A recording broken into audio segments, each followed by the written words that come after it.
Hello again. I hope आप सब ने फर्स्ट पार्ट देख लिया होगा जिसमें हमने मीनिंग एंड इम्पॉर्टेंस डिस्कस किया था। Our next topic is process of staffing.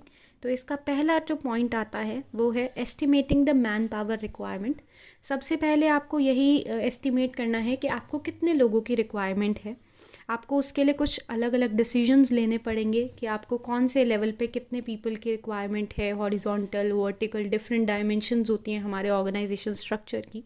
तो उस पर कितने कितने लोगों की रिक्वायरमेंट है, कौन सी क्वालिफ़िकेशन वाले लोगों की रिक्वायरमेंट है, या फिर कितने एक्सपीरियंस वाले लोगों की रिक्वायरमेंट है। तो डिफरेंट इसमें काइंड ऑफ डेटा हम कलेक्ट करेंगे। सो इमेजिन कीजिए कि आपने 50 पीपल का डेटा या 50 पीपल की रिक्वायरमेंट का डेटा कलेक्ट कर लिया।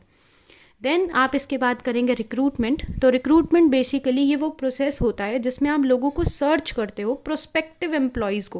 प्रोस्पेक्टिव का मतलब होता है जो आपके फ्यूचर में एम्प्लॉयज़ बनने के लायक है, आपको लगता है कि ये मेरी रिक्वायरमेंट के हिसाब से ये इंसान परफेक्ट है, या ये वाली क्वालिफिकेशन सेट वाले लोग जो है वो परफेक्ट रहेंगे। तो उन एम्प्लॉयज़ को बेसिकली आप परसुएड करेंगे या इन्फ्लुएंस करेंगे to apply in your organisation. इसे बोलते हैं हम जॉब रिक्रूटमेंट। अब वो जॉब रिक्रूटमेंट जो है वो हम डिफरेंट टाइप से कर सकते हैं। तो अब बेसिकली उसके लिए आपको हम नेक्स्ट पार्ट में हम अच्छे से समझेंगे कि रिक्रूटमेंट आप कैसे कैसे कर सकते हैं। मतलब लोगों को पता कैसे चलेगा कि आपके बिजनेस के अंदर एप्लीकेशन या वैकेंसी निकली हुई है। तो उसके लिए हम डिफरेंट टेक्निक्स का यूज़ करेंगे जो हम नेक्स्ट पार्ट में अच्छे से समझेंगे।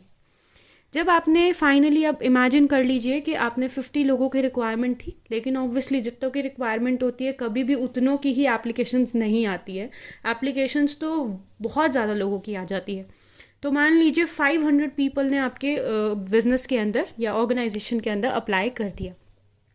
अब उस 500 लोगों की तो हमें नीड नहीं है, तो हम उसमें से क्या करेंगे, सेलेक्ट करेंगे जितने रिक्वायर्ड पीपल है, या ये मान लो कि हम उसमें से कुछ लोगों को सेलेक्ट कर लेंगे ताकि हम उनका इंटरव्यू वगैरह लेके फाइनली अपने जो रिक्वायर्ड पीपल है उनको ले लें। तो तीसरा पॉइंट भी हमारा यही कहता है, दैट इज सिलेक्शन।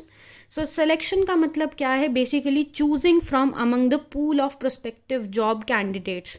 तो जो भी जॉब कैंडिडेट्स हैं या जिन लोगों ने भी अप्लाई किया है उनमें से कुछ लोगों को चूज कर लेना, that is known as selection. Fourth हमारा पॉइंट आता है, that is placement and orientation. Placement का मतलब बेसिकली जब आप उनको उनका अपॉइंटमेंट लेटर दे देंगे या ज्वाइनिंग लेटर दे देंगे, दैट इज़ नोन एज, या उनको प्लेस कर दोगे कि भाई आज से तुम्हें यहाँ पे बैठना है and that is your work, that is known as placement. And orientation का मतलब होता है उनका इंट्रोडक्शन करा देना या उनको फेमिलियराइज करा देना ऑर्गेनाइजेशन के साथ या फिर बाकी डिफरेंट एम्प्लॉयज़ के साथ, that is known as orientation. तो जब सिलेक्शन हो गया, प्लेसमेंट हो गया, ओरिएंटेशन हो गया, तो अब हमारा फिफ्थ पॉइंट आएगा, that is training and development.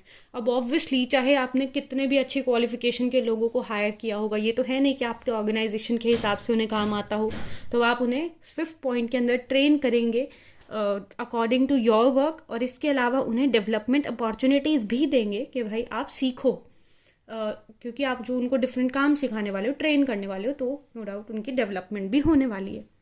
And then sixth point is performance appraisal. Performance appraisal basically क्या होता है, जिसमें जब वो अपना ट्रेन होने के बाद, डेवलप होने के बाद, फाइनली जब वो लोग काम करने जाएंगे तो उन लोगों ने कैसा काम किया है, अच्छा किया है, बेकार किया है, बेसिकली उन्हें इवैल्यूएट करना या बताना उन्हें कि तुमने क्या गलत किया है, क्या सही किया है, या उनकी असेसमेंट करना, that is known as performance appraisal.